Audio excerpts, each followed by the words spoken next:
Amigos, muy buenas noches. Bienvenidos al conversatorio denominado Un sueño llamado Progreso, que está siendo organizado por el think tank Sociedad Abierta en coordinación con el CIPEAC, el Centro de Investigación de Política Económica, Administrativa y Contable, y también con el Centro de Investigación Adam Smith.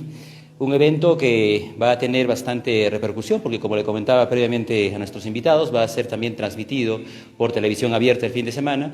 Y agradecerle la presencia a nuestros tres distinguidos invitados. Está con nosotros el historiador Martín Romero Pacheco, quien ya ha participado en otros eventos anteriores de Sociedad Abierta y que destaca por su capacidad holística de realizar análisis, y también el doctor Rafael Vargas Salinas, que es además el decano de la Facultad de Economía de la Universidad Nacional San Antonio Abad del Cusco. Y como nosotros en Sociedad Abierta siempre queremos tener una óptica multidisciplinaria, pero además intergeneracional, está también en el panel el economista Flavio Choquenaira, que es parte del equipo de investigación del think tank Sociedad Abierta. Sin más que decir, yo pido por favor varios aplausos para nuestros tres panelistas y sin más le damos la palabra. Un aplauso, por favor. Y sin más le damos la palabra a Carlos Edward Agramonte, que además ha sido el encargado de organizar este evento, el jefe de proyecto, quien nos va a dar una breve introducción al tema, a partir del cual seguramente vamos a desarrollar la conversación y las participaciones el día de hoy. Carlos, bienvenido. Aplausos, por favor. Buenas noches con todos. En esta oportunidad voy a representar al Instituto Sociedad Abierta.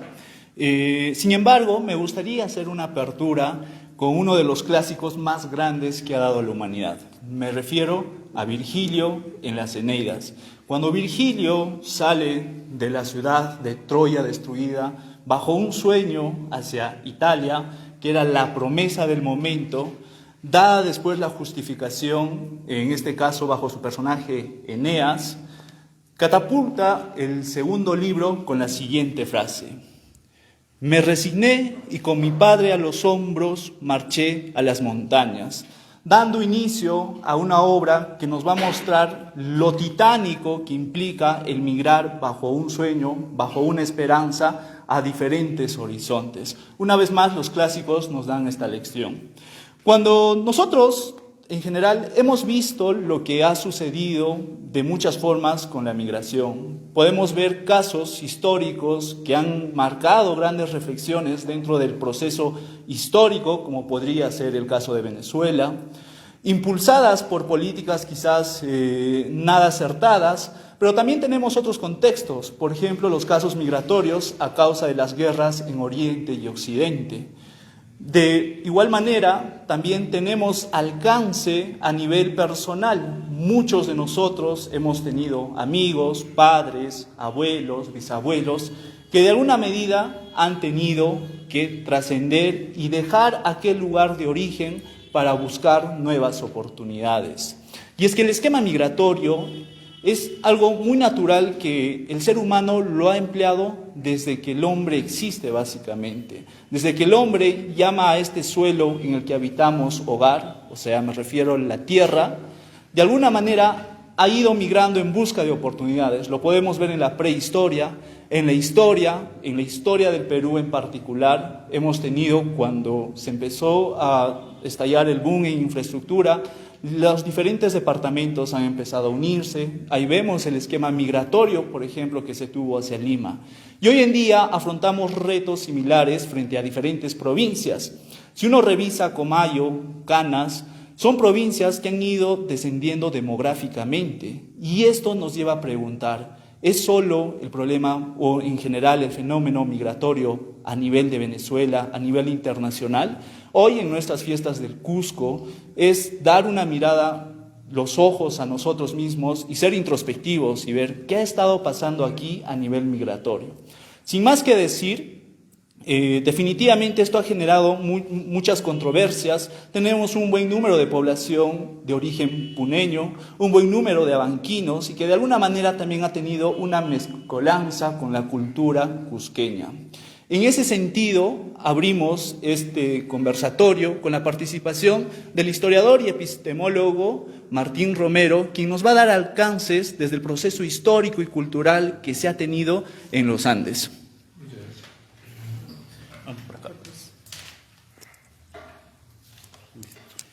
Muchísimas gracias, un honor para mí estar aquí y quería hacer algunas preguntas iniciales.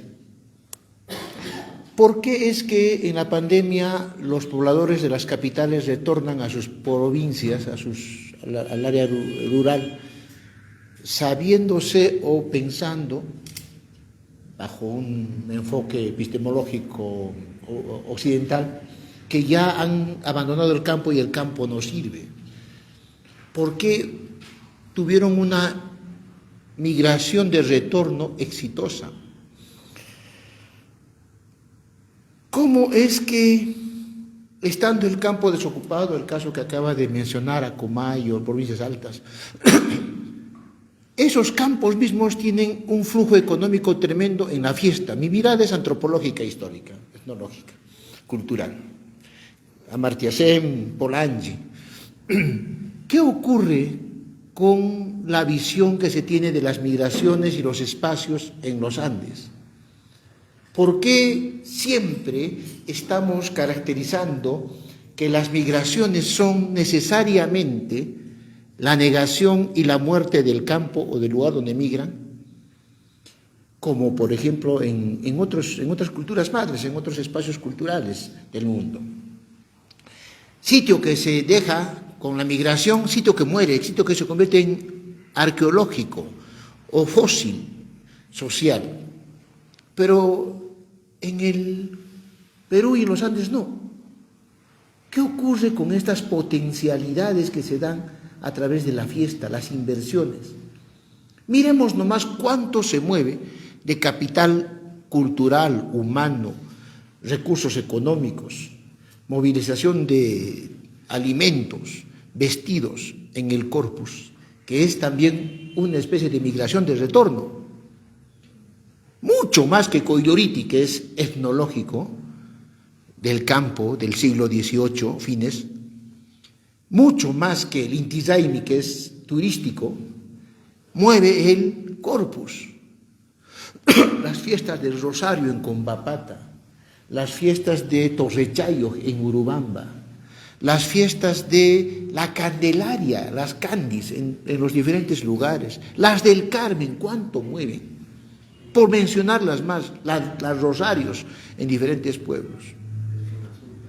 La Asunta, Calca, es un desbordadero, y no solo como provincia puerto, ¿no es cierto? O sea, la migración es irreversible del todo. ¿Cómo se explica esto? ¿Qué está ocurriendo en nuestra mirada? Y esto no está justificando que no hay migración.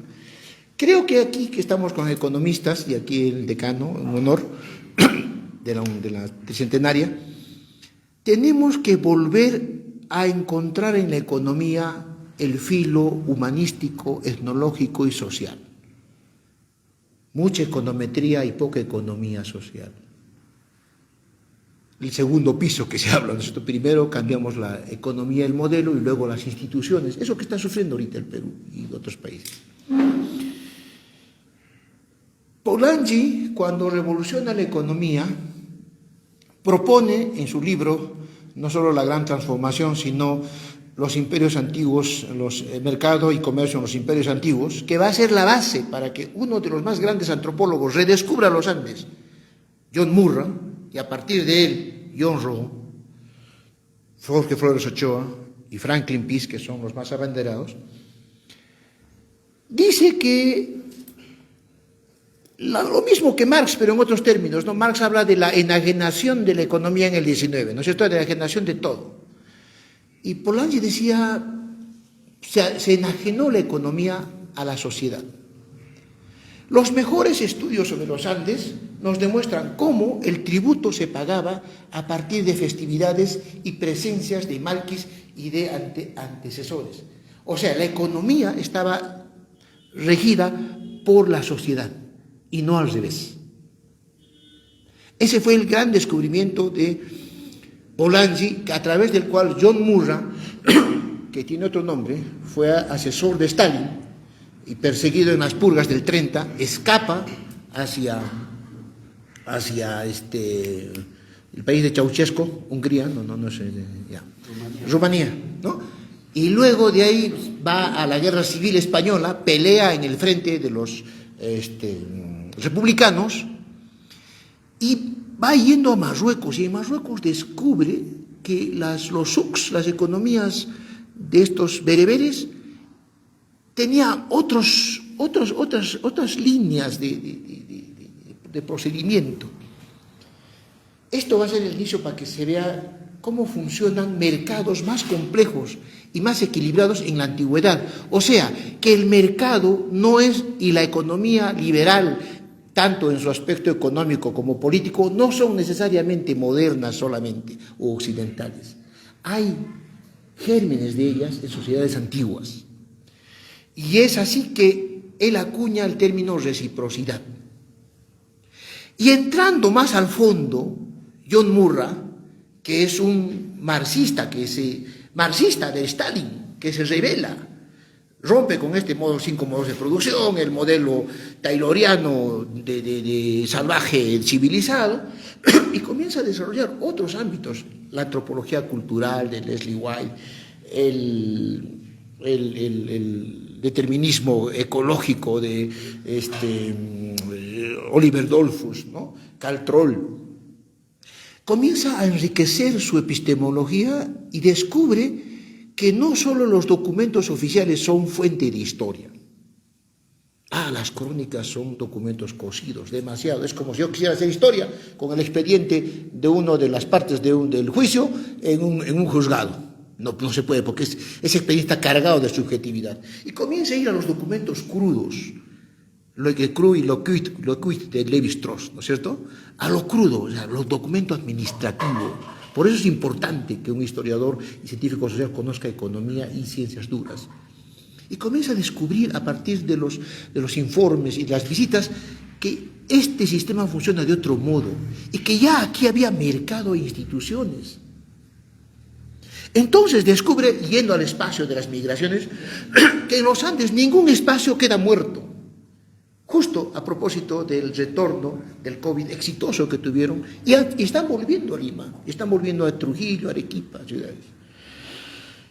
La fiesta en esta última década se ha potenciado mucho, y solo lo estamos viendo como un fenómeno etnológico, cuando en realidad es un fenómeno holístico, cultural, político, ¿no es cierto? O sea, fíjense cómo es que la historia de alguna manera vuelve en esta espiral a sus formas anteriores, pero con contenidos distintos de modernidad. Y este era un tema que lo trató muy bien uno de los grandes antropólogos, que se enfrentó directamente a Abimel Guzmán, ¿no es cierto? Habría que reconocerlo, un izquierdista que lo enfrentó. Bueno, dicho de paso, yo soy nieto político de Abimel Guzmán porque mi familia es de Ayacucho, yo soy formado en Ayacucho, no soy senderista. Mi primo hermano ha sido jefe de explosivos, yo he visto las escuelas populares con mi abuela, cómo tomaban las plazas. Es más, Abimel Guzmán a mi tía le debe todavía no sé cuántas cajas de cerveza. Entonces, sí, yo tengo mucha relación con Ayacucho, y he estado ahí con Mesich, he estado en el 74 viviendo con el grupo que después liberó Edith Lagos. Todos murieron, el doctor Mata, Elizabeth, su esposa. Bueno, conozco esa zona y he vivido con ellos. Entonces, yo creo que Carlos Iván de Gregory, que es este hombre, ¿no es cierto?, tiene un artículo muy lindo que yo les recomiendo que lean, del mito del Incardi al mito del progreso, que es justamente esto que estoy hablando, de cómo lo tradicional no se pierde, sino que se recicla y se resemantiza con las migraciones. Ya que hablar de Matos Mar, el desborde popular, ¿no es cierto? Esta recreación del mundo del Perú, que solo falta que entre a ser oficial. Y ya, como me quedan pocos minutos, quiero referir brevemente a algunos hitos fundamentales de esta existencia de no migración definitiva que existe, migraciones eventuales podríamos llamar, pero que el Estado oficial tiene que subir hacia la parte de institucionalización formal, que no está. Hace 15.000 años, un camérido que se vio nos dio la oportunidad de estar en los Andes, porque en los Andes no hay posibilidad de estar. A diferencia de las otras 5 civilizaciones madres, aquí no se puede vivir, porque hay en Mesopotamia, Egipto, tienes ríos que inundan y tienes abundante cantidad de material. Acá no, acá tienes pisos ecológicos, nichitos, donde producen poquitito, y si es que los cuidas. El camérido fue fundamental. A partir del camérido tú tienes las redes de mercado, y son mercados equilibrados, porque nadie que haga un pacto perverso con el otro podría tener para el próximo año o en un lustro relaciones. La reciprocidad es importante, nace del control vertical de pisos ecológicos, que ahora es control horizontal. Las economías de remesas que están dando éxito en el mundo tienen como modelo las economías de los Andes. Uno hace una llanta, otro hace otra pieza, otro hace un parte del dron en la India, otro hace las alas, otro hace la tarjeta madre. Entonces, este modelo andino de reciprocidad ha contribuido mucho. En la colonia, el mercado interno, Sempat Asaduria, demuestra cómo las redes desde el Callao hasta Charcas, Jujuy, Humahuaca, Bolivia, Rosario, Tucumán, Buenos Aires, generó mercados internos potentes, en un contexto de mercantilismo y colonialismo, por supuesto. O sea que no se puede ver las cosas generales. Dentro del mercantilismo puede haber un desarrollo capitalista e instituciones paralelas. El alférez real era un cogobierno. De Cañaris es cierto que habían colaborado contra los incas, pero era un cogobierno, tenían participación. Y el tributo, como dice Tristan Platt en sus textos bien sesudos de economía cultural, economía moral, que así se llamaba en los 90, narra cómo los malquis eran quienes controlaban y los ancestros el tributo. En la República, Vilque y todo lo que es la parte alta de Yauri y Espinar estaba manejado por caciques y curacas locales que tenían un mercado equilibrado, instituciones políticas y relaciones sociales estables, que paradójicamente los adalides del mercado son los que destruyen. La Gibson, la Ricketts, o sea, empresas inglesas y francesas, norteamericanas, que rompen el mercado. O sea, veamos la paradoja de la historia. No todo lo pasado es no liberal, no moderno, y no todo lo pasado, y en el pasado hay brotes liberales y democráticos. Y finalmente, ¿no es cierto?, quería enfocarme en esta crisis después de la reforma agraria. Después de la reforma agraria, el PER 39, que era un proyecto que iba a dinamizar el Cusco y el sur a partir de exhibir toda la riqueza cultural para el turismo y de allí dar el salto al segundo piso, industria y tecnología, pues no fracasa solamente porque no hay condiciones capitalistas o modernas de economías dinámicas. Fracasa por la burocracia. Fracasa porque hay un modelo que no supo entender la reciprocidad ni el flujo de mercado nativo. Y entonces, lo que propongo, ya para finalizar, es que esta reciprocidad, estos tipos de ensayo de mercados que ya hemos tenido, que niegan la migración, que destruye totalmente lo que se deja atrás, y que retorna la migración y que vuelve a ocupar el espacio como un todo, se institucionalice. Creo que en un momento en que estamos perdiendo instituciones, estamos al borde de una dictadura, crisis social, política, un proyecto como este, más cultural, una mirada más etnológica, histórica, desde los Andes, podría sí incorporar a la república que queremos construir estos factores y sería muy decisivo en remontar estructuralmente nuestros problemas económicos y fundamentalmente los de migración. Hasta aquí mi primera idea. Gracias.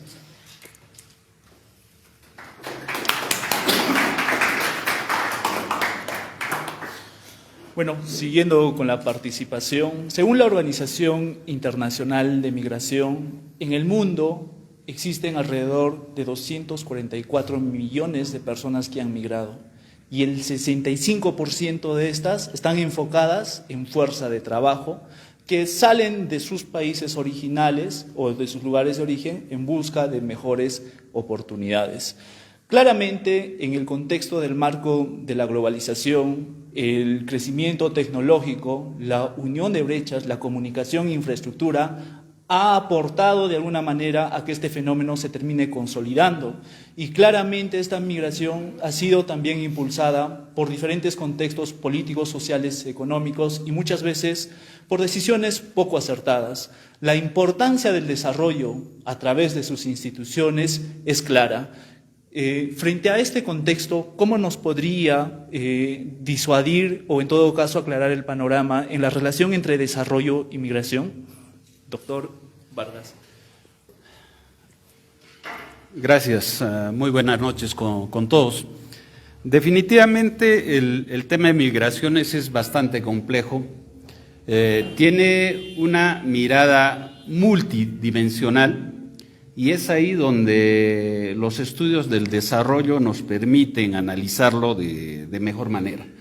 Desde un punto de vista del desarrollo, nosotros podríamos explicar las razones por las cuales la gente decide trasladarse de un lugar a otro, fundado en las 6 dimensiones del desarrollo. La dimensión económica, que es la fundamental, la que sienta las bases de los estudios. De ahí tienes la dimensión social, la dimensión política, la dimensión ambiental, y junto con ella aparece la dimensión cultural, y hay una dimensión que es interesante, que se toca muy poco, pero es la dimensión relevante, sobre todo cuando vemos la historia del ser humano, ¿no? La dimensión espiritual. Es decir, lo que tiene que ver las razones religiosas para moverse de un lado a otro. Pero bueno, mirando eso, lo primero que tendríamos que ver es qué es lo que empuja a la gente a cambiar de territorio, un lugar de vida. Y fundamentalmente lo podemos mirar desde el punto de vista de la teoría económica a nivel macroeconómico, aspectos macro que inciden en esa decisión, y desde la micro también qué elementos microeconómicos posibilitan que la gente tome esa decisión. Y utilizando econometría, Martín, nosotros podemos determinar la sensibilidad respecto de las dimensiones del desarrollo para saber cuáles son los elementos clave que impulsan a la gente a transitar de un lugar urbano a rural, de rural a rural, de país en vías de desarrollo a país desarrollado. Y un elemento clave al tratar de responder esa pregunta es mirar cómo vota la gente con los pies. Hay que ver hacia dónde se mueve desde el ámbito macroeconómico, hacia dónde se mueve la gente. Y lo que vamos a encontrar en la generalidad de los casos, ahí sí ya no necesitamos hacer mucho análisis econométrico, es que la gente muda de territorio en busca de mejoras en sus condiciones de vida y las mejoras vinculadas a los aspectos del desarrollo que les he mencionado. Pero la principal, la fuerte motivación reside en la dimensión económica. Y hay lo que nosotros hemos determinado, y hay estudios que te permiten comprobar eso, es que las personas cambian de territorio por mejoras en sus ingresos. Luego, mejoras en las posibilidades de generar ahorro. Y junto con ello, mejoras en las posibilidades de invertir. Es decir, buscan darle sentido económico a sus vidas, fundados en esos aspectos que territorios con mejores mercados te posibilitan más. Y ahí vemos a la gente moverse de países menos desarrollados a países más avanzados. Mira a los cubanos, tú no ves cubanos yendo de Miami a la isla de Cuba. Tú ves a los cubanos tratando de salir de cualquier manera de Cuba y no los dejan definitivamente para llegar a Estados Unidos o si pueden irse a Europa, y muy pocos vienen por acá, salvo que sean enviados del gobierno cubano, ¿no? Es decir, el detalle está de que la mayoría busca un horizonte de mejora, es decir, mejorar la calidad de vida. Y ahí esos aspectos que les he mencionado, ingresos, ahorro, inversión, son claves, determinantes a la hora de mirar políticas públicas para utilizar los flujos migratorios en beneficio de la colectividad en general. Entonces, mirando eso, habría que ver qué políticas económicas van realizando qué países, y te vas a dar cuenta de que las políticas económicas que atraen flujos migratorios y mejoran las condiciones de la colectividad en general son políticas que tienen que ver con libertad de mercados, posibilidades reales de inversión, reglas de juego claramente establecidas, derechos de propiedad, Estado de Derecho, y eso es lo importante. Entonces, los países que atraen migraciones están normalmente en Europa y están en el ámbito de los países nórdicos, Asia y muy poco América Latina. ¿Por qué? Porque nuestras condiciones institucionales en América Latina son muy débiles. Es decir, tu inversión en América Latina no está del todo garantizada, por más grande que seas. Miremos lo que le sucedió a los españoles en Argentina, les quitaron sus propiedades. Miremos lo que le sucedió a los brasileros en Bolivia. Acá hemos estado a un paso de comenzar a expropiar. Mirar Venezuela ya para nadie es un secreto de que es un país con una economía y un Estado fallido.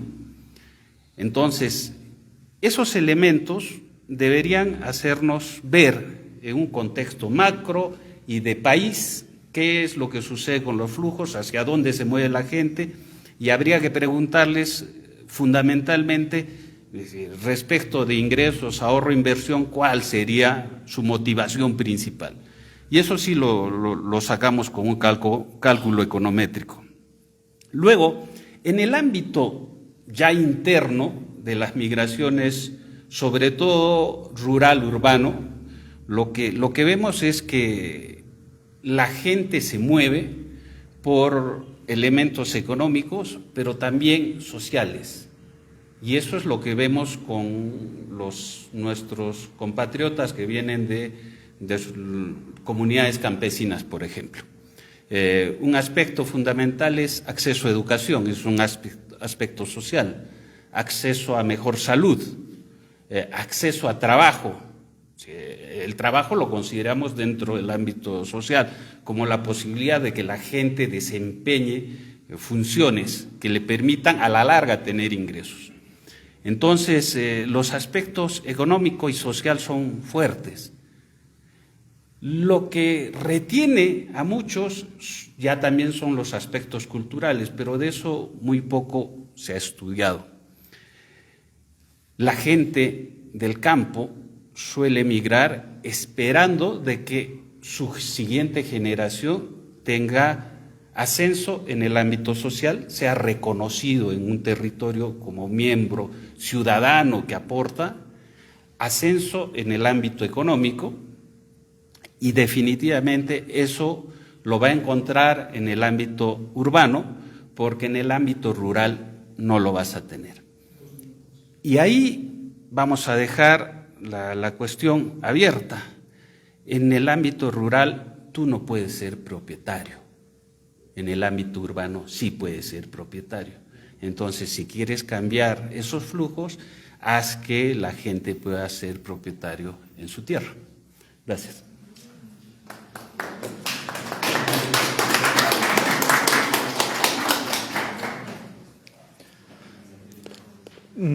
Desde la literatura económica, pasando por la economía agraria, como Chayanov, una de las cuestiones que se ha ido estudiando en cómo está organizada el sector rural en Perú es a partir de la explotación familiar como una especie de activo que de alguna manera genera rentabilidad.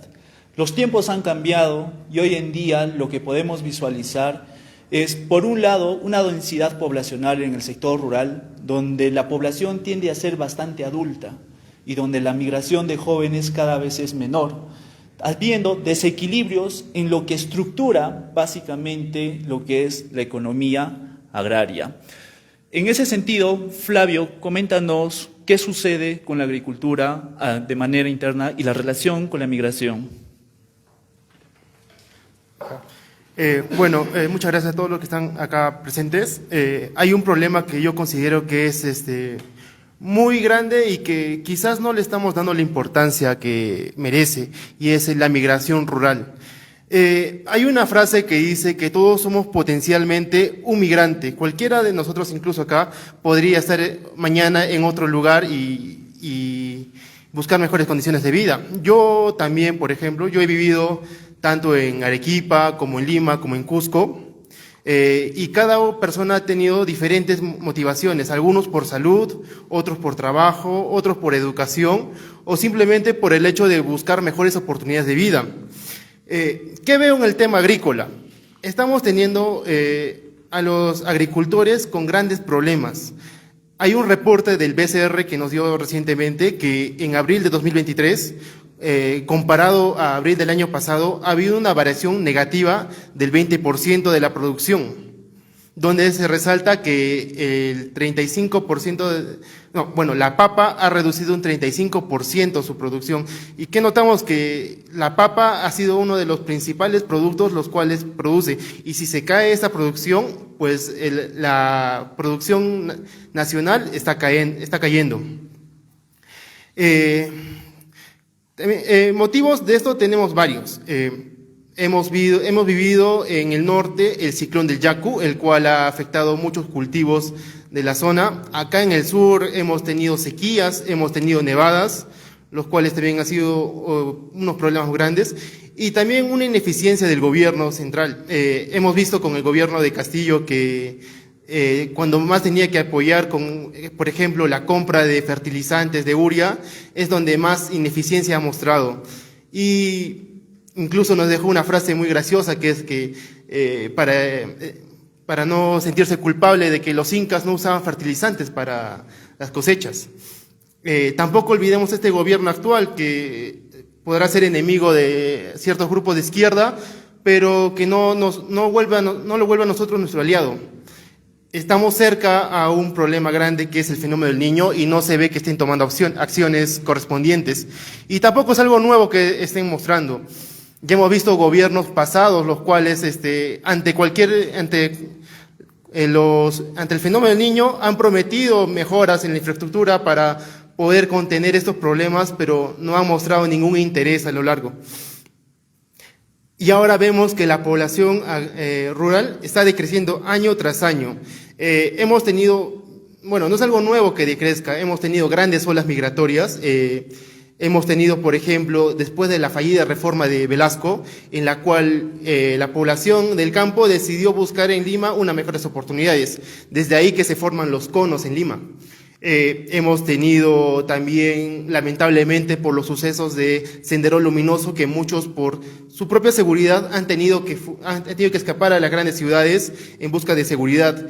Y ahora vemos que el problema es que cada día es menos rentable vivir de la agricultura en el país. La población, en 1960, la población rural era 5 millones. En la actualidad son 7 millones. Podrá parecer que ha crecido, pero en realidad, si vemos los datos bien, estos 5 millones en 1960 representaban el 50% de la población total del país. Hoy en día, esos 7 millones representan el 22%. Si ha crecido es por el sistema de producción que tienen estas familias, que es familiar y tradicional. Y vemos que tenemos un país con gran potencial agrario. No todos los países tienen la bendición de tener tantos pisos ecológicos y poder producir tanto en costa, sierra y selva diferentes productos. Pero ¿qué vemos? Que países, por ejemplo, Holanda, que es una potencia tanto en producción como en eficiencia de recursos para cultivos, nos dan vueltas. Otro caso también que tengo es Israel, que es una potencia tecnológica agraria. Y aún así estos países no son los principales exponentes de la agricultura a nivel mundial. Por encima está China, la India, Estados Unidos. Acá en Sudamérica nos ganan Brasil, México, y vemos que no estamos aprovechando todo el potencial que tenemos. Y quiero citar una frase que dijo acá Iván Hurtado en el evento del INPERÚ, que es que necesitamos una reforma agraria capitalista. Y yo creo que significa esto, que necesitamos industrializar la producción agrícola. Vemos que los jóvenes, tenemos que buscar que los jóvenes que van a la ciudad, en lugar de ir a buscar trabajos de bajos salarios o viendo las necesidades o el potencial que tienen, que vengan a las ciudades y que el Estado al menos intente fomentar este tema de enseñarles a mejorar la producción, a enseñarles a industrializar su producción y que quizás puedan tener la posibilidad de buscar capitales para poder llevar a su comunidad. Ya esto no se puede hacer con la gente mayor de las comunidades porque viven ya con la costumbre de vivir con su producción tradicional. Y vemos que también que no se está aprovechando cierto potencial que tenemos económicamente con la minería, que se observa que las comunidades han crecido económicamente, aunque a veces no parezca. Se ven las marchas, incluso en protestas contra la minería, que van en sus camionetas o con celulares de último modelo, y es un problema que noto siempre en la sociedad peruana, que somos muy cortoplacistas, que solo vemos el ahora y mañana ya veremos qué sucede. Y también no todo he visto que, bueno, no todo es igual, ¿no? En la costa al menos ha iniciado un proceso ya de industrialización, en ciudades como Arequipa, Ancash, Ica, donde la mayor producción agrícola se encuentra ahí y es donde mayormente se exporta. Producen espárragos, uvas, han logrado domesticar un producto que es de baja temperatura como son los arándanos, y se ve que sí se puede hacer, pero llegamos a la sierra y nos chocamos con un problema, y es que no existe la propiedad privada en las comunidades, todo es una propiedad comunal.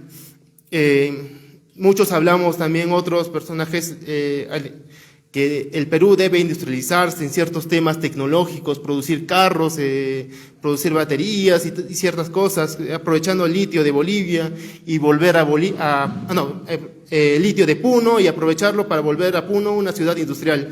Pero se están olvidando que hay competencia en el mercado extranjero y que todavía no podemos llegar a esos niveles por el momento. Se habían alegrado de que Puno había producido sus carros, pero esos carros no van a ser competitivos en el mercado a lo largo. Porque como nos dijo David Ricardo, existe la ventaja comparativa de los países, y estos países llevan años de desarrollo y prueba y error.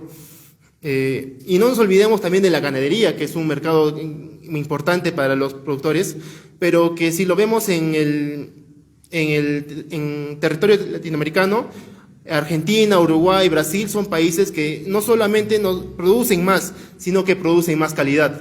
Aquí algunos, no sé si habrá conocedores de parrillas, así que saben que si tienen la posibilidad de comprar un corte, no eligen un corte nacional, eligen un corte argentino, por ejemplo.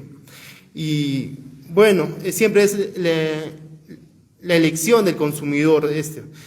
Hemos visto también, me recuerdo, del tema de Holanda, hablando de Holanda hace rato, que había una cierta crítica que le hicieron a varios empresarios porque empezaron a usar productos traídos de Holanda que eran las papas precocidas, y los culpaban de hacer un ataque a los agricultores nacionales, pero en realidad si lo analizamos bien, se motivó porque es más costoso comprarle al productor nacional que traerlo al extranjero, porque el extranjero ya se industrializó y tiene procesos menos costosos para poder vender. Y es algo que deberíamos poder hacer acá también, ¿no? No se trata de dejarlo así nomás. Y la industrialización son todas ventajas si lo analizamos bien, porque no solo produces en más cantidad, sino que produces con mejor calidad para el consumidor, generas puestos de trabajo para los diferentes tipos de familia y encima diversificas la economía del país. Porque si tú te industrializas en un mercado, puedes hacer que otros mercados crezcan relacionados a este. Tenemos ahorita si bien no tenemos una industria tan pequeña en el tema alimentario, porque tenemos empresas como Alicor, tenemos AGE, que son grandes a nivel internacional ya, pero podemos generar más empresas incluso que puedan competir en el mercado internacional. Y quiero cerrar con una reflexión, que es que el día que nos demos cuenta del potencial que tenemos en el sector agrícola y agropecuario, no solamente la migración rural se va a detener, sino que se va a revertir y va a ser muy beneficioso para todos, porque si hay un mercado el cual no va a parar siempre y siempre va a estar a la mejora, va a ser el mercado alimentario. Muchas gracias.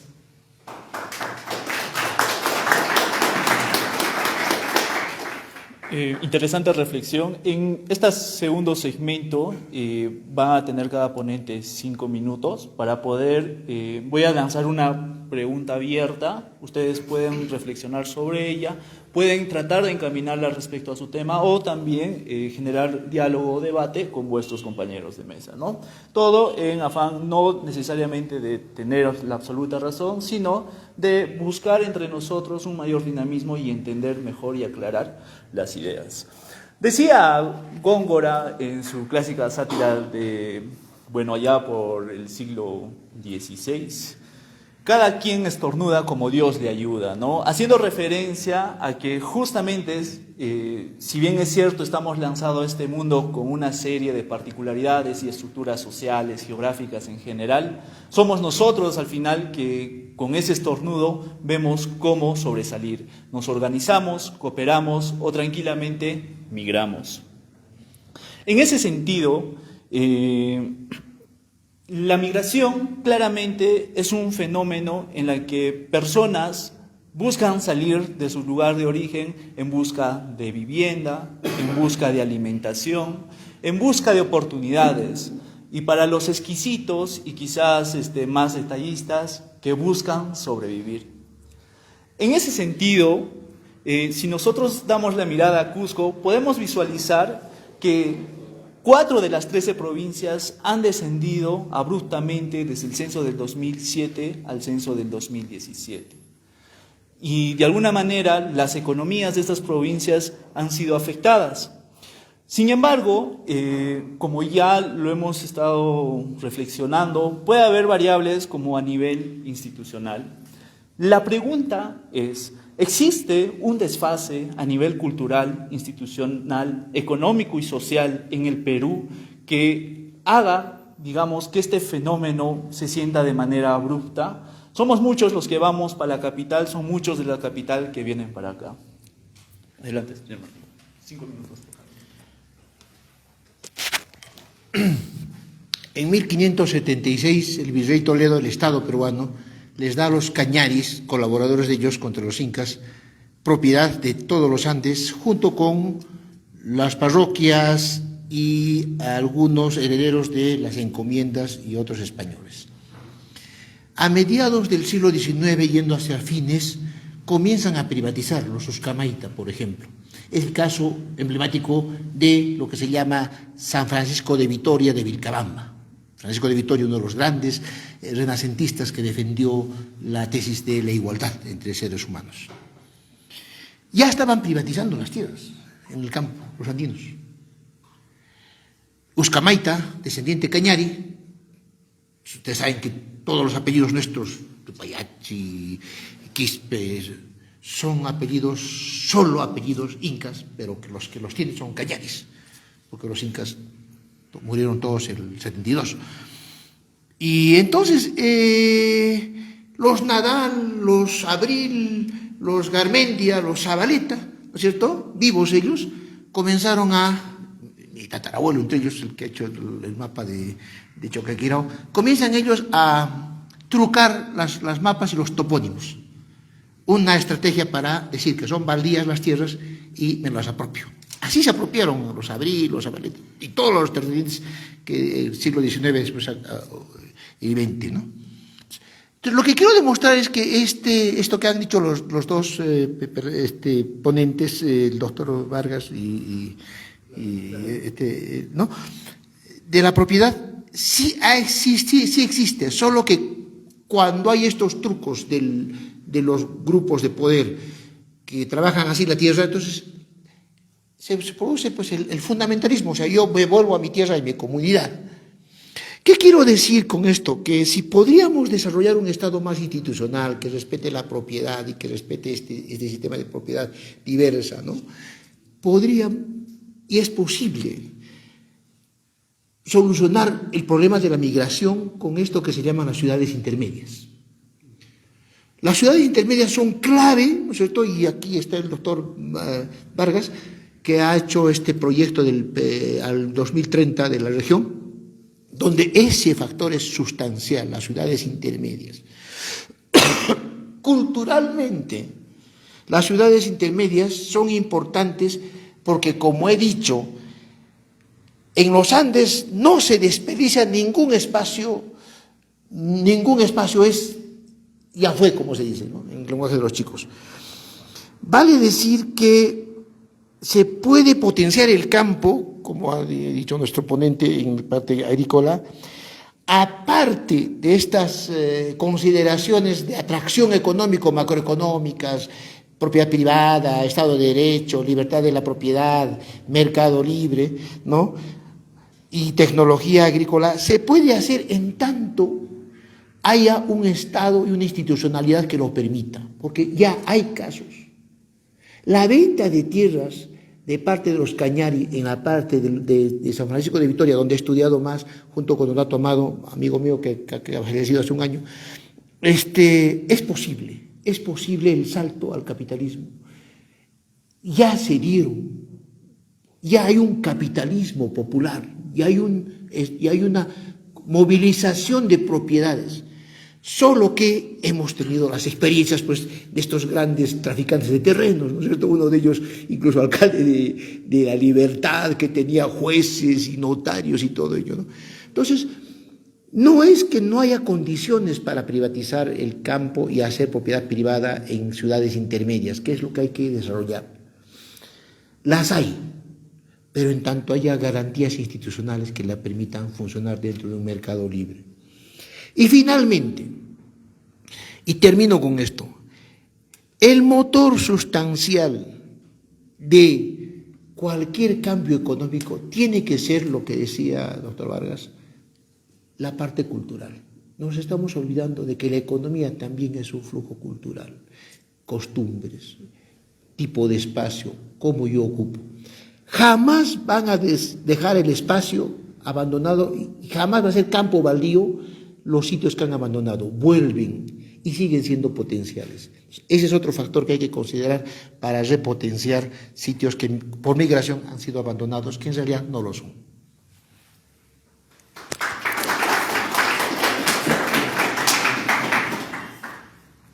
Bien, hay un tema que quería traerlo a colación de la temática planteada, y yo creo que deberíamos investigarlo. Es respecto a las decisiones que toma la gente a la hora de emigrar, ¿no? Es decir, las decisiones vistas desde un marco metodológico de análisis. Son decisiones personales y también terminan siendo decisiones colectivas. Sin embargo, el marco de análisis nos permite ver tres modelos. Hay un modelo racional, en el cual se asume que la gente se traslada de un lugar a otro con pleno conocimiento de las cosas. Es decir, sabe qué es lo que le sucede acá y al moverse al otro lado tiene total conocimiento de cómo va a cambiar su vida y cómo son las cosas en el otro lado. Ese es un primer marco de análisis. El segundo es el de racionalidad limitada. Es decir, sabes lo que te sucede acá, pero no tienes toda la información o la información completa respecto del otro ámbito. Y aún así te mueves. Entonces, en el primer caso podríamos aplicarlo, en el caso de la racionalidad, aplicarlo a un movimiento urbano-urbano. En el segundo caso podría ser rural-urbano. Y ahora hay un tercer caso, es el modelo irracional. Es decir, la gente se mueve simplemente sin saber qué es lo que sucede en su territorio y tampoco tiene conocimiento de lo que le puede suceder. ¿Y por qué se mueve? Porque hay un fenómeno externo que lo expulsa. Y puede ser un fenómeno ambiental o puede ser que tengas políticas no adecuadas de gobierno que de un momento a otro te cambian la vida de manera radical. Y entonces no te queda otra. Entonces, deberíamos mirarlo con esa óptica metodológica, habría que hacer un estudio, preguntarle a la gente por qué se mueve, y si efectivamente nosotros como personas somos tomadores de decisiones de manera racional. Y se van a dar cuenta de que la mayor parte de las veces nuestras decisiones no son de racionalidad total, sino son de racionalidad limitada. Pero en el ámbito personal casi siempre son irracionales. Entonces, esa mirada podríamos darle metodológicamente. Ahora, respecto del ámbito rural, un par de cositas chiquitas. Hay que mirar el ámbito rural en términos de la propiedad de la tierra. Sí, las comunidades campesinas limitan las posibilidades de innovación, de crecimiento económico, personal, profesional de la gente, justamente porque la tierra no les pertenece. Un segundo aspecto es la capacidad innovativa de la gente en el ámbito rural, es bastante limitada. Y es limitada porque los hemos convertido en dependientes. ¿Dependientes de quién? De los gobiernos, del populismo de los gobernantes y del clientelismo político de los alcaldes y de la gente que está manejando los hilos del poder. Entonces, esos son aspectos que también habría que considerar. Gracias.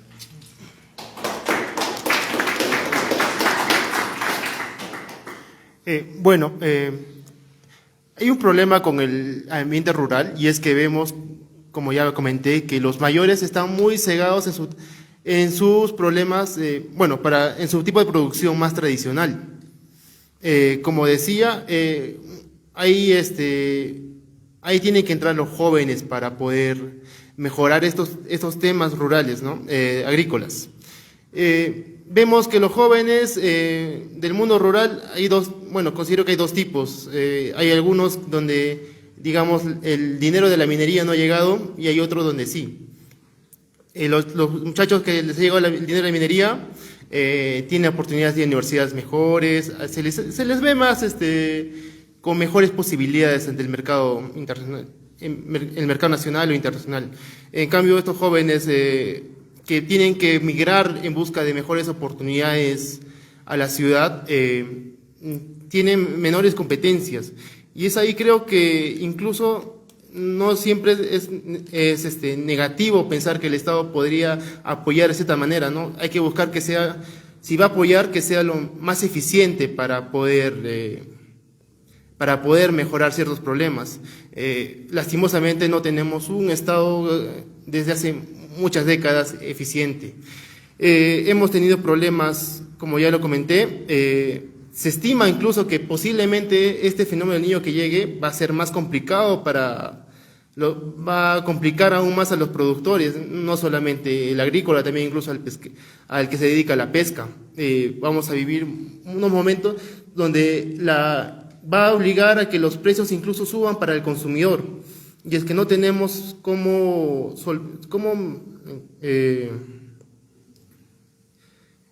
cómo prevenir estos problemas. No generamos planes para apoyar al pequeño agricultor, porque, claro, hablo de que el mercado debe industrializarse, pero no necesariamente todos deberían, ¿no? Hay gente que ya, bueno, si decide seguir con su producción familiar, que continúe, porque quizás así le funciona también a él. Pero hay que buscar que estos jóvenes sean el futuro para estas comunidades, porque si esta comunidad se desarrolla, no solamente va a beneficiar, ¿no?, a los consumidores, porque va a tener más productos, sino a ellos mismos, y va a hacer que sus comunidades sean aún más grandes. Ahorita solo tenemos 3 ciudades principales, que son Arequipa, Lima y Cusco.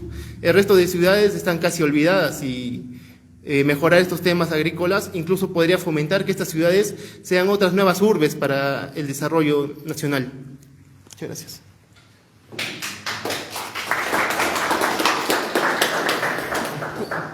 Como parte de la última sección en la que los ponentes van a participar, antes de pasar a las preguntas del público, quisiera hablar sobre la promesa. La promesa genera expectativas. Dentro de la economía más sofisticada, las expectativas han jugado un rol muy importante para entender al individuo. En ese sentido, ¿qué expectativas consideran para nuestra región desde su punto de vista para el desarrollo? Se nos va talento y viene, bueno, nuevo talento. Sin embargo, hay un coste económico implícito, hay un coste social y cultural.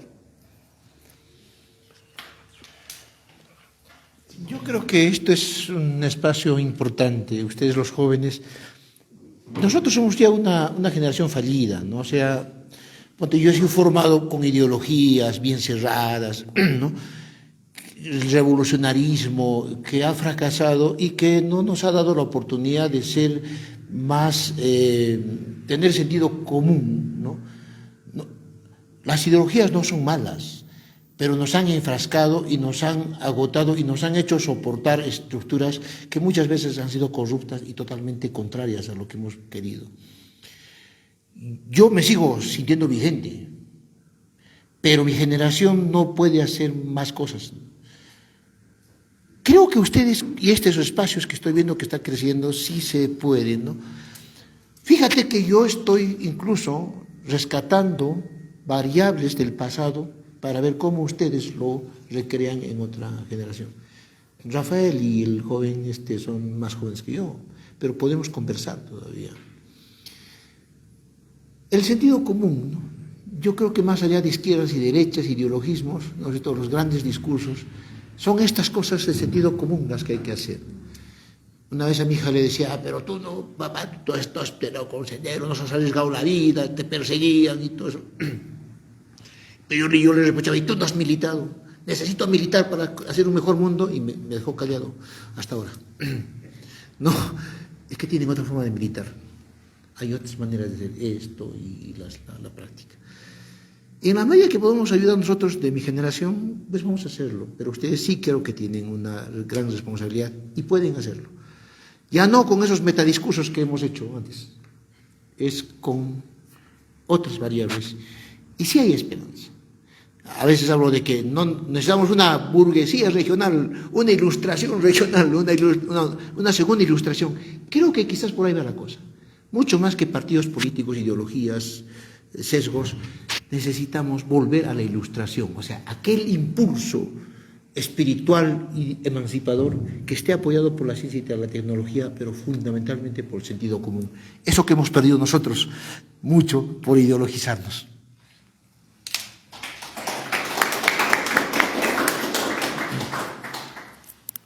Bien, respecto a qué es lo que podemos hacer, definitivamente comparto la idea con Martín de que no es tanto izquierdas o derechas, no es la ubicación en el plano, sino es sentido común para saber qué cosas hacemos para nuestro bien y cómo nuestro bien afecta definitivamente a la construcción de capital social en un territorio.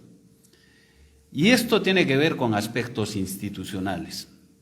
Es importante determinar reglas de juego, y estas reglas de juego han de permitir vivir mejor en colectivo, desarrollar redes, y esto tiene que empujar en la lucha contra la informalidad, que eso es algo que en nuestro país afecta definitivamente el desarrollo, y empujar en sentido positivo a la construcción de capital social. Con ello me refiero a la tarea que tenemos nosotros que ya estamos pasando y los jóvenes de formar ciudadanos.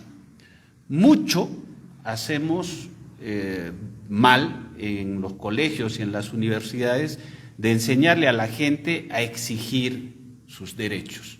Solo son derechos, pero poco hacemos por hacerles consentir que es una misma moneda y en una cara están los derechos y en otra cara están las obligaciones, los deberes.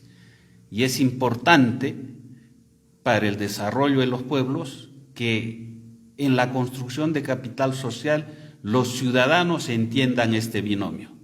No puedes exigir derechos si no cumples con tus obligaciones. Y las sociedades libres lo que fomentan es que las personas asuman la responsabilidad de su libertad y con ello construyan colectivamente un mundo mejor. Gracias.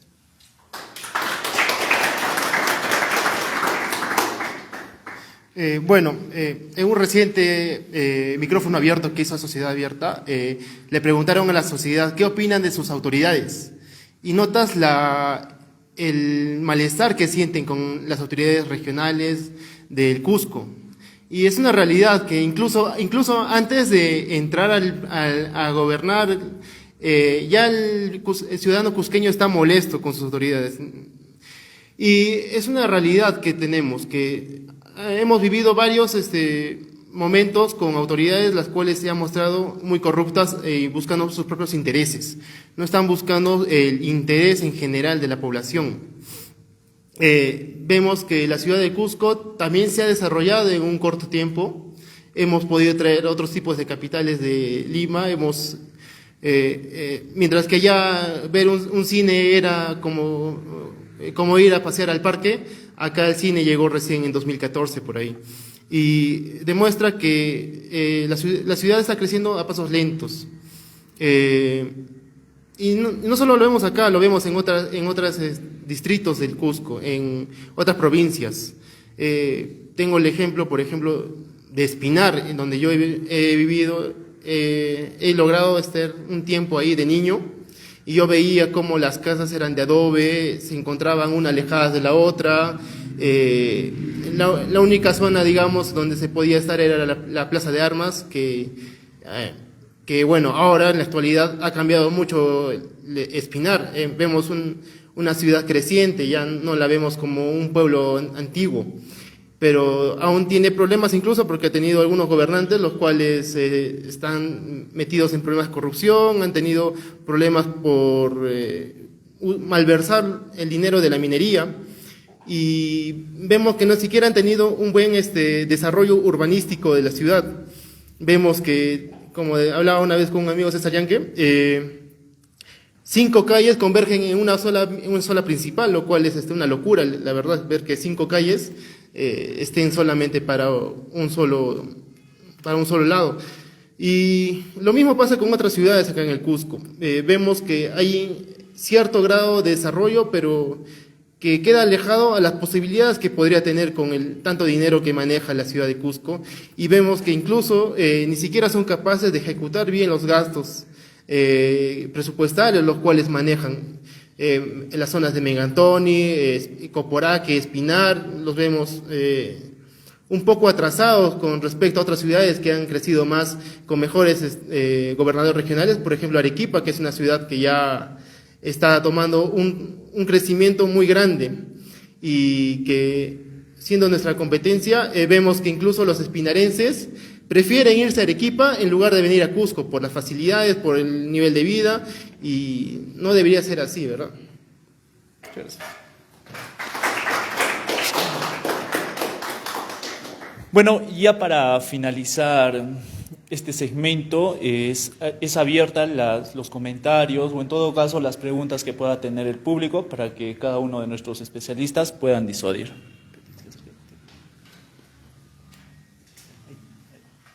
Gracias, Carlos. Felicitar a los tres panelistas. Creo que nos han dado ideas que contribuyen a reflexionar sobre estos temas y también quizá plantear soluciones de mediano y largo plazo. Yo quería reflexionar sobre lo siguiente, ¿no? En realidad, cuando uno analiza los procesos migratorios en el Perú, esto se reduce en términos grandes y números, a cómo la gente se va del resto del país a Lima, ¿no? Nosotros tenemos una ciudad que supera los 12 millones de habitantes ya, 1 de cada 3 peruanos está ahí, y luego de esa ciudad tenemos una ciudad como Arequipa que tiene 1.200.000 habitantes, es decir, la diferencia es realmente muy grande, ¿no? Entonces la pregunta es, cuando uno analiza desde el punto de vista de las fuerzas centrífugas y centrípetas que explican la migración, ¿cuánto ha influido el tener un Estado centralista como el que tiene el Perú? En 1825 se sientan las bases de nuestro Estado en términos jurídicos y se determina que el Perú es un Estado unitario. Es un Estado unitario muy distinto de lo que ocurre en otros países como Brasil o Argentina, que son Estados federados, ¿no? Entonces, este factor del Estado unitario, que quizá es la semilla del centralismo en el Perú en términos jurídicos, ha contribuido a que Lima sea lo que es ahora y que el Perú sea un país macrocefálico como es, o no ha contribuido. Por un lado y por otro lado, si la respuesta es positiva, ¿cómo hacemos? ¿No? ¿Cómo hacemos para que este fenómeno pues empiece a tomar otra forma? De manera que no tengamos esa simetría tan grande entre la primera y la segunda ciudad del país, porque en realidad en nuestro país no hay ciudades intermedias. Cuando uno analiza solamente Guayaquil en Ecuador, Guayaquil es una ciudad que tiene 3 millones de habitantes, es decir, 3 veces lo que es Arequipa. Entonces ahí sí hay 2 ciudades importantes en competencia como Quito y Guayaquil. En el Perú prácticamente solo una, ¿no? Entonces quisiera por favor que me ayuden a resolver esa interrogante. ¿Quién desea empezar? El mercado interno que he hablado era una federación. Los mercados internos que se producían alrededor del Callao, el Azogue en Huancavelica, otro mercado interno, descentralizado, con caciques, curacas y virreyes y corregidores propios.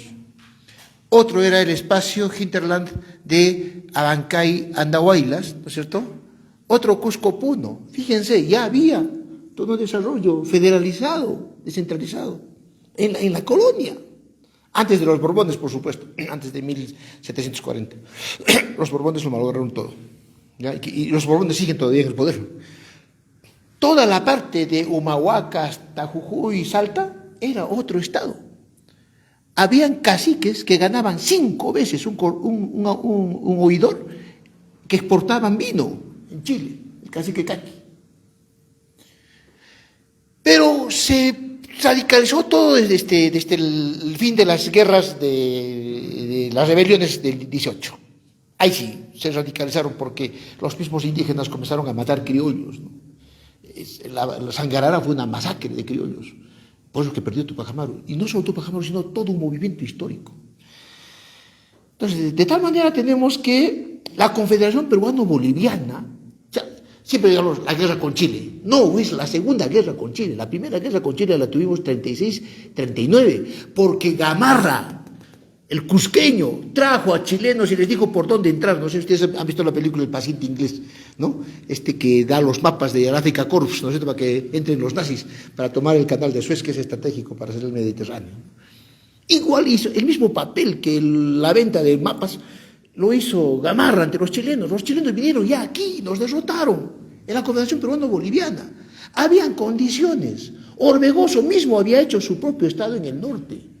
Salaverry en el centro. Santa Cruz era exitoso, pero las peleas étnicas que habían quedado como heridas abiertas después de las represiones de las rebeliones malograron todo. Pudimos hacer un Estado federado, porque funciona mejor que este.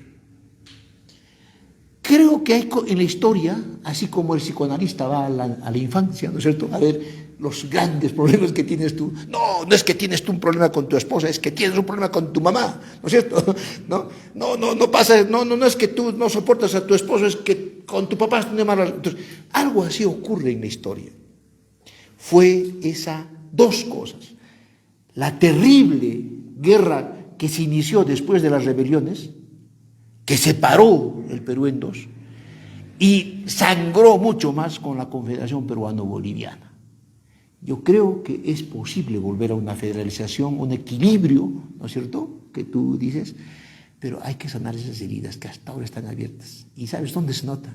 En la historia de la leyenda negra, en el odio que todavía tenemos. 24 de junio, ¿por qué voy a celebrar el 23 de marzo, que es la Fundación Española? Tengo que celebrar. Y todavía 21 o 24 de junio es una fiesta recontra europea, de San Juan, del equinoccio y solsticio, del trópico de Cáncer y todo ello, ¿no? Entonces, hay esas heridas que hay que explicar, que son mucho más profundas que solo los aspectos técnicos o administrativos.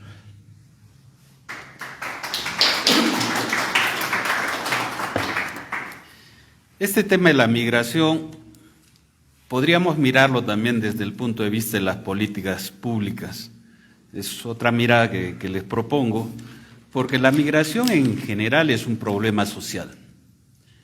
Y claro, hay que convertirlo en un problema público porque el Estado ha de intervenir en esto que es multidimensional. Es un problema de varias aristas que habría que trabajarlo. Y tratar de revertir esa posibilidad de encontrarle un camino y buscar las alternativas que posibiliten que la gente, al cambiar de territorio, viva mejor. Ahora, yo no entiendo si es que hay racionalidad o no en irse a Lima, por ejemplo. Es decir, si tú te mudas siendo profesional, probablemente la pases más o menos. Vas a ir a competir y si tienes a alguien conocido en Lima, te vas a ubicar e irás a vivir a un barrio de clase media. Pero si te vas de la zona periurbana del Cusco a vivir a Lima, ¿dónde te vas a ir a ubicar? De hecho, en los conos, donde los niveles de inseguridad son altísimos. La vida misma no es para nada grato, es sucio, desordenado, drogadicción, delincuencia, los servicios son pésimos, es decir, racionalmente no se entiende por qué la gente se muda a Lima. Y ahora, siendo nosotros profesionales o ustedes que han ido a visitar Lima, van a hacer algo de turismo, claramente te das cuenta de que salir a dar un paseo en Lima es estresante. La forma en la cual viven es difícil y por eso les digo, racionalmente yo no cambiaría mi ciudad, ¿no? Y eso que el Cusco no es la gran cosa, no las creemos. Somos gente que nos gusta mirarnos el puputi y nos creemos pues la última chupada del mango. Pero como ciudad, salvo el centro histórico, el resto, miren, pues, es decir, miren lo que es complicado. Pero igual, con todo, prefiero el Cusco.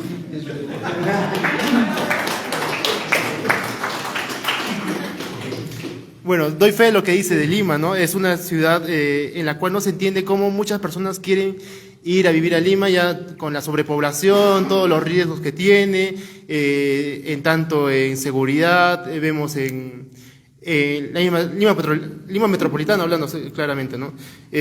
Vemos que el costo de vida incluso se ha incrementado bastante en los últimos años. No le encuentro mucho sentido. Igualmente, tenemos otras ciudades que están creciendo bastante, que tenemos Arequipa, que es una ciudad que se está volviendo una urbe muy importante, aunque todavía pequeña, como mencionaba Iván. No tenemos ciudades medianas. Vemos otros países, ¿no?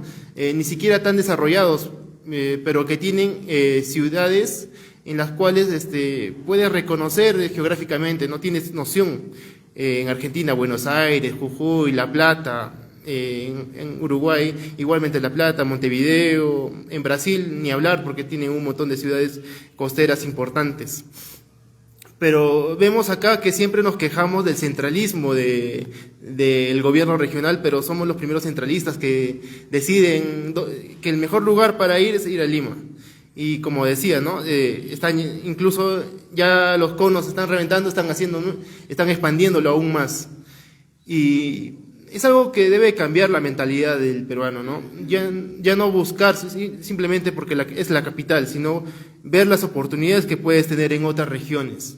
Tenemos incluso Moquegua, que me parece un lugar interesante, que viendo datos más macroeconómicos, vemos que su PBI per cápita es el más alto a nivel nacional y tiene un puerto importante, tiene capacidades, pero vemos que donde se está enfocando siempre el gobierno es en la misma zona de Lima. Están construyendo un megapuerto que esperan que sea el más importante a nivel Latinoamérica. Y bueno, eso es todo. Interesante participación. Claro. Es más, si deseas lo puedes decir desde ahí, porque es acústico. Entonces no hay problema. Pero acá es recontraacústico. Es súper acústico. Gracias. Bueno, felicitar al Instituto Sociedad Abierta por este webinar, ¿no? Muy interesante. Bueno, más que una pregunta, es una reflexión, ¿no? Y voy a concordar con el profesor Rafael respecto a las políticas públicas, ¿no? No voy a ser tampoco tan crítica contra el gobierno, ¿no? En este caso, en este comentario. ¿Por qué no? Justo, ¿no? Hablando acerca del tema de migración, vemos que en la migración se puede planificar. O sea, conociendo la historia, la cultura, vemos que son procesos que se van a dar, ¿no? Y se van a seguir dando, ¿no? Entonces, desde el gobierno, ¿qué hacemos, no? Vemos que tenemos herramientas para poder justamente enfrentar estos procesos que se van a dar. ¿Y cuáles son estas herramientas? Son los planes, ¿no? Tenemos, por ejemplo, ahora nomás, hace poco, este año se ha aprobado la nueva Ley de Desarrollo Urbano Sostenible, ¿no? En la cual se han generado nuevas metodologías para poder planificar urbanamente los territorios, ¿no? Y no solamente territorios urbanos, sino territorios comunales, ¿no? Y eso es a lo que tendríamos nosotros que justamente orientar nuestros esfuerzos, ¿no? Porque si no prevemos, por ejemplo, esos procesos de conurbación que se están pidiendo, dando, si no prevemos, esto a la larga va a convertirse, pues, o sea, justo va a tener sus conos, ¿no? O sea, va a ser eso, ¿no? Si no generamos, o si no utilizamos los instrumentos de planificación que ya se tienen aprobados, ¿no? Entonces, esto vendría a ser tarea de todos nosotros, ¿no? Que seguramente muchos vamos a trabajar con instituciones públicas y tenemos que dar a conocer esos instrumentos a los tomadores de decisiones, a los órganos resolutivos que vendrían a ser los alcaldes, gerentes, etcétera, ¿no? Que muchas veces desconocen de estos instrumentos que están validados, ¿no? Y con eso creo que estaríamos contribuyendo para, ¿no es cierto?, mejorar nuestra sociedad, ¿no? A nivel urbano, económico, etcétera, ¿no? Eso es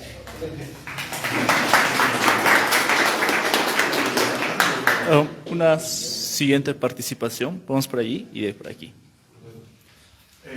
Bueno, felicitar a todos los ponentes, ha sido una interesante charla y bueno, un comentario inicial para luego hacer una consulta, ¿no? ¿No será que al ser la economía el intercambio de bienes y servicios, en general de recursos, pues el hecho de que todo grupo humano tienda a cierto nivel de centralización es prácticamente un fenómeno natural, dado que si todos estarían distanciados igualmente, solo el proceso de trasladar las mercancías o poder efectuar el servicio sería más dificultoso, ¿no? Entonces todo se centra en cierto territorio. Entonces, así como un pueblo es de toda una comunidad, digamos, y así una ciudad va a ser la de muchas otras comunidades y una capital de tantas otras urbes, igual el país casi forzosamente al menos necesitaría siempre un centro y eso por lo tanto generaría que la migración sea un fenómeno natural que va a pasar y que probablemente siempre se incremente solamente por la eficiencia de la economía en ese sistema, ¿no? Y que quizá lo anecdótico sería más bien cómo usar el beneficio de esa memoria del lugar del cual se procede para generar una dinámica adicional, ¿no? Actualmente, por ejemplo, bien podríamos ver en todo el Valle Sagrado tenemos un nuevo tipo de migrante, que es el extranjero, el cual se encuentra años ahí, vive y que prácticamente puede hacerlo, dado que ahora se dan unas condiciones nuevas que antes no se tenían, ¿no? Que es la digitalidad. Ellos pueden trabajar con precios y sueldos europeos viviendo en Perú, con costo de vida latinoamericano. Obviamente no hay paraíso en la tierra más exquisito que ese, ¿no? Entonces, ese podría ser directamente el lugar al que podríamos ir apuntando, no pensar tanto en la migración. Tenemos un territorio tan amplio y si lo evaluamos a nivel de turistas, Perú recibe ni siquiera la 10ª parte de lo que México recibe, teniendo un capital cultural, histórico, arqueológico, de similares o quizá mayores, eso ya sería otra comparación, pero al menos sí comparablemente, pues el Perú, el imperio de los incas, el Tahuantinsuyo, es una civilización comparable con la que fue la de los aztecas, ¿no? Y los vestigios que dejaron en la zona. Entonces, esos cundas de cultura no podrían lograr esa meta. Y bueno, el otro es respecto del de las mineras, que es un problema que estaba viendo el comentario de don Martín. No sería adecuada quizá una propuesta de políticas públicas en el siguiente marco, ¿no? Usualmente se habla de impuestos progresivos, que es a quien gana más, que pague más. Pues, ¿por qué no sincerar el país? Y hacer que realmente, cuando las personas ingresan al mercado, es difícil que cumplan toda la formalidad que normalmente exige el Estado, que muchas veces se ve más como una forma de cerrar el mercado en pocas manos, que una forma de querer reconocer y aceptar qué país somos, y siquiera tener información valiosa para poder decidir, ¿no? Todos sabemos que hay un tráfico ilegal de oro, el cual termina tanto en Bolivia como en Brasil. Todos lo sabemos y son dineros que no entran, no pueden ser contabilizados y otros, ¿no? Entonces, el que ingresa tiene un impuesto específico, pero en la medida que va ganando más ingresos, si es que va cumpliendo normas ambientales, ISOs de calidad, seguros de vida, las normas de salud y seguridad en el trabajo, pues se va disminuyendo esa tasa de impuestos.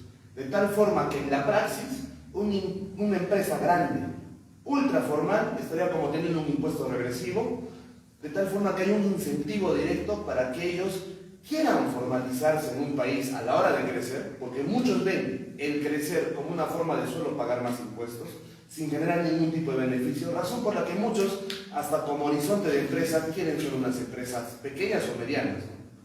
Y tal vez como una solución a ese gran problema de conocernos al fin como país, desde la estadística, desde los programas, desde las instituciones, siendo que hoy en día solamente es un sueño siquiera creer que la república, la tecnología, o siquiera la información de nuestros compatriotas es algo que tenemos para decidir políticas públicas.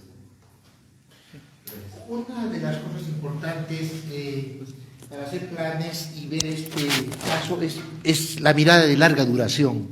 Por eso es importante la historia. Si ustedes ven, por ejemplo, tenemos Chavín, Caral, ¿no es cierto? 3000 a 100 a.C., concentración. De ahí tenemos desarrollos regionales, dispersión. De ahí luego tenemos, ¿no es cierto?, los grandes imperios pequeños, Moche, Tiwanaku, ¿no es cierto? Luego tenemos, se van uniendo.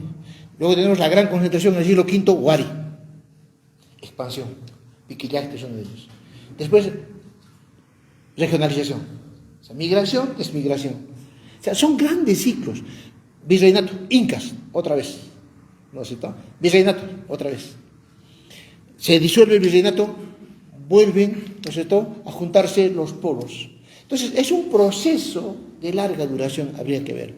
Entonces, por eso es importante, ¿no es cierto?, lo que dijo la señorita, que cualquier plan tiene que partir de un análisis no solo técnico de corto plazo, sino de larga duración. Son ciclos que se cumplen, casi como la biología. La teoría de los fractales se cumple, como dice, allá en el cielo, así en el cielo como en la tierra, ¿no? Lo pequeño en lo grande, ¿no? Eso a mí me parece importante, ver esos grandes ciclos, ¿no? Bien, dos cosas brevemente. Uno, la necesidad de planificar.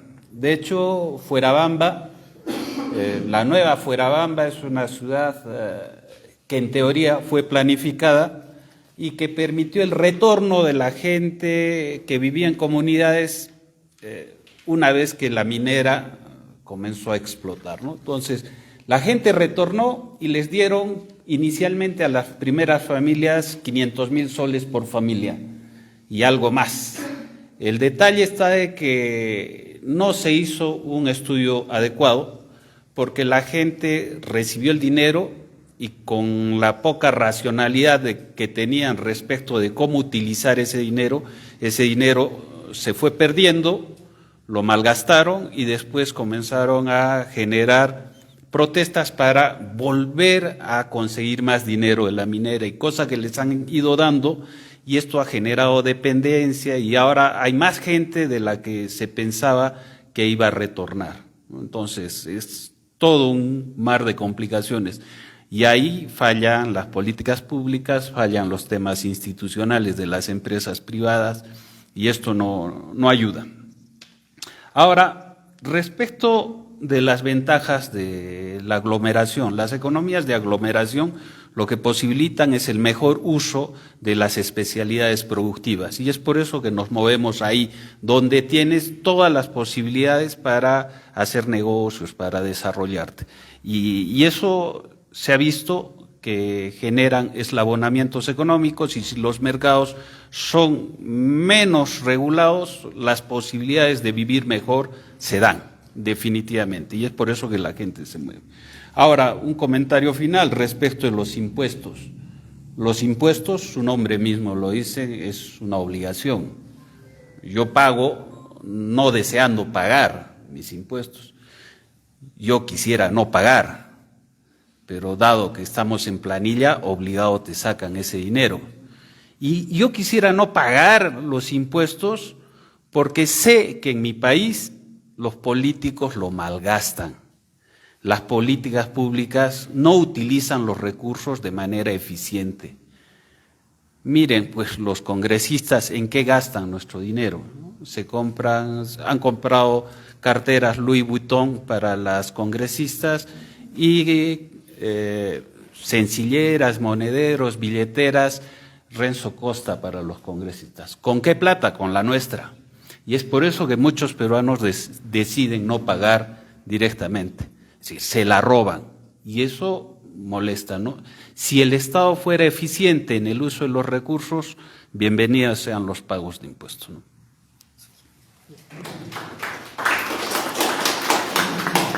Me parece interesante lo que hablaste sobre México, ¿no? Que es una ciudad la cual es un país el cual tiene una riqueza cultural tan grande como la peruana y vemos que el turista prefiere, vemos que tiene mayor cantidad de turistas, pero analizándolo creo que se debe a que vemos la mayor parte de turistas son norteamericanos, vienen de Europa también, pero si vienen, si se nota es que la mayor cantidad de turistas son norteamericanos, pero norteamericano tampoco es una persona que tenga el dinero para gastar todo el dinero del mundo, y vemos que para ellos México incluso es un lugar turístico exótico más cercano para ellos que el peruano.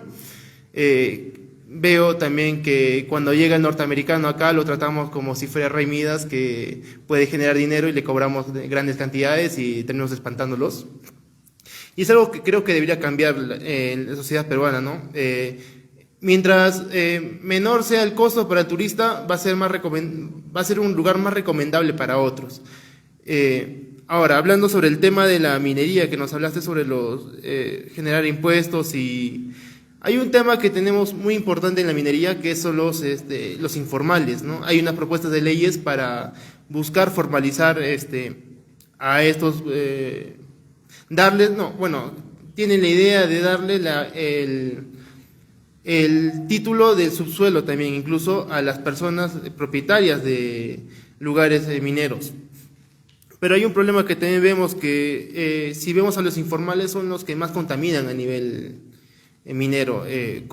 Vemos en Chumivilcas, por ejemplo, una gran zona en la cual la contaminación está llegando a niveles escandalosos. Vemos ríos en los cuales es imposible estar cerca porque el olor de la contaminación de mercurio ha dejado prácticamente un lugar inhabitable ya. Y hay que buscar también formalizar, ¿no? Hay un dato que nos dice que el Cusco es la segunda región con más formalización. Es un proceso que en 2015 inició, pero con poco crecimiento. Formalizamos 5 o 6 mineros informales, no sé, hasta 2019, que ha llegado a unos niveles más altos, y si vemos todavía la cantidad de mineros informales en Cusco, se estima que son 2.000 mineros informales, a comparación de ciudades como Puno, que tiene más de 100.000, o Ayacucho, que está por los 15.000, ¿no?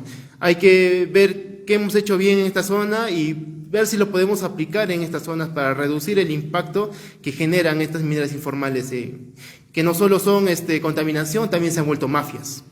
Gracias. Bueno, ya para ir finalizando, vamos a dar una pregunta más. Adelante. Gracias a los ponentes y al Instituto Sociedad Abierta por esta exposición. Yo estuve viendo alguna estadística de Estados Unidos y China, y parece ser un fenómeno normal, o al menos coincidente con el desarrollo de un país, que a medida que se va desarrollando se va despoblando el área rural, o sea, las personas pasan de un sector primario a sectores secundarios, terciarios de formación. ¿Creen que esto es inevitable en un país como el Perú, o es que se puede buscar una fórmula mixta que no lleve a un despoblamiento rural, digamos, como el que se ha visto en países desarrollados del hemisferio norte, y considerando, digamos, nuestra diversidad productiva, o sea, buscar un equilibrio que no nos lleve a un desarrollo que lleve este despoblamiento, me parece, coincidente con el desarrollo en el Perú? Gracias.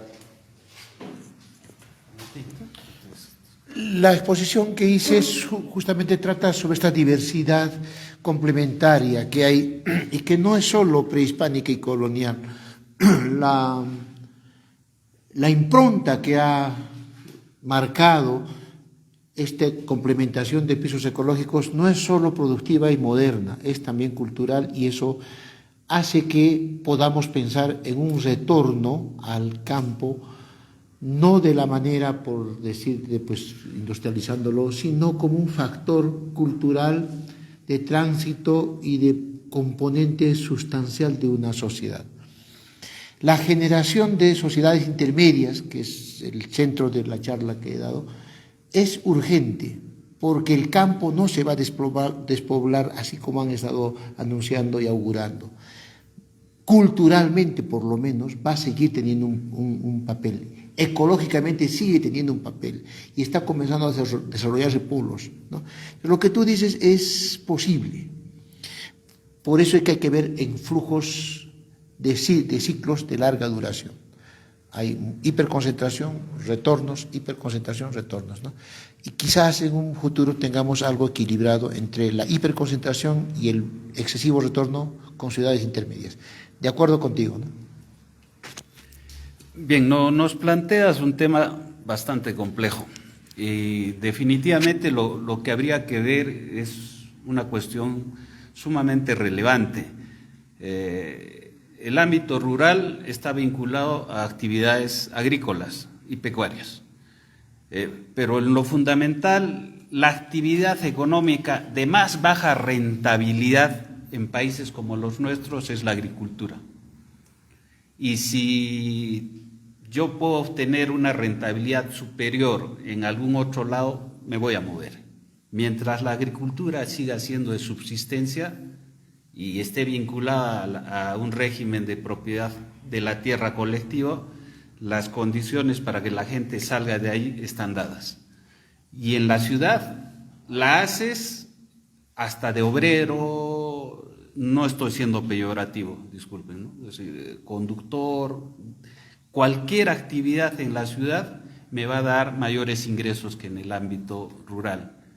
Y si eso no se revierte, entonces los flujos siempre van a ser de una sola ida, ¿no? Es decir, no lo veo desde mi punto de vista que haya retornos. Bueno, si bien he mencionado yo también que la población rural está decreciendo, al igual que el doctor Martín, el señor Martín, concuerdo en que la población rural no va a desaparecer nunca. Siempre va a haber personas que se van a quedar, pero también la población va a seguir creciendo y muchos de estos van a ir migrando a otras ciudades, sobrepoblándolas y generando una mayor competencia. Va a generar también incluso que en algún punto ya los empleos no sean sostenibles, y va a empeorar el nivel de vida de muchas familias que en busca de una mejor oportunidad van a terminar truncándose totalmente. Vemos que la ciudad de Cusco es una ciudad que ha estado creciendo y que sus provincias han estado manteniéndose en un nivel poblacional, un porcentaje muy similar año tras año. Si bien yo creo que se debe industrializar, ¿no? A mí me parecería algo muy positivo por el hecho de que va a hacer que las poblaciones busquen empleos en estas zonas agrícolas. Tenemos un problema con el trabajo agrícola, que es un trabajo muy familiar, y mejorar la productividad podría causar que otras personas ya reduzcan la población en las ciudades y busquen oportunidades en estos nuevos mercados para su propio bien. Gracias. Bueno, ya queda terminada esta sesión de podcast, que es el formato. Posteriormente van a ir viniendo más sesiones, todas centradas en el tema regional. Mi nombre es Carlos Agramonte, quien se ha encargado de moderar y de alguna manera servirles. Para ya cerrar el evento, hacemos la presentación, o en todo caso el cierre, de nuestro presidente del instituto, que es el doctor Iván Hurtado. Gracias, Carlos. En primera instancia, felicitarte por la organización de este evento, creo que ha salido muy bien. Felicitar también a nuestros ponentes, han dejado interesantes lecciones. Y felicitar también a todas las personas que nos han acompañado el día de hoy, como indiqué al inicio del evento. Esto además va a ser transmitido en televisión abierta el día sábado para que las reflexiones que hemos desarrollado el día de hoy pues tengan mayor alcance. Para nosotros es siempre motivo de felicidad realizar esta clase de eventos porque son espacios de reflexión en libertad, donde realmente salen las ideas, ¿no? He escuchado ideas bastante interesantes de nuestros tres ponentes, que seguro en el mediano y largo plazo van a también tener nuevos eventos que van a desencadenarse a partir de ello, porque estos espacios en nuestra tierra se han perdido. Y si existen, se han hecho con escasa libertad, ¿no?